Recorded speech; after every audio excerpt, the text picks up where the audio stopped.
In your view, what is the key step that donors, international NGOs and other major platforms can take to better address this migration crisis? What's the next innovation in this sector? Where are we going? Where's the next frontier?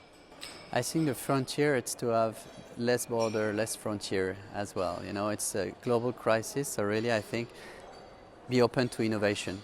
We all have to find new ideas because we have to face new challenges. So we need to be even more efficient, we need more people on board, and we need to work on the issue of access. Perhaps we'll come back to that, access to people in need, because when you work in zone of conflict, we often have this problem of access. We have the problem of funding, but even sometimes when we have the funding, we have the problem to really access the people and give to children, women, people in need in Syria or outside Syria the aid they do. We're already providing support to millions of people, but you know, the magnitude of things makes that we need to continue to have access. That's why we call as well, and it's political, through our diplomatic channels, to have a real respect of humanitarian law and law in general, international law, so that we can continue to support people and come with concrete support to the people that are really needing it. And it's about saving lives in the end of the day. What we need is a proper immigration policy where we can provide certainty and legality to people who will be moving. Populations across the world are going to be moving. Within Europe, we move. Europeans go outside. I mean, during the crisis, the Eurozone crisis, how many Spaniards, Italians, Greeks left Europe to go and live in Africa or Asia, Australia, Latin America?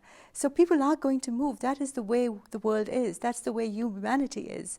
And I think we need to be, on the global level, to deal with the humanitarian side of this movement, but also with the better economic, political management of immigration, to have proper immigration rules. Europeans today, they're overwhelmed by this sudden rush of people coming to Europe.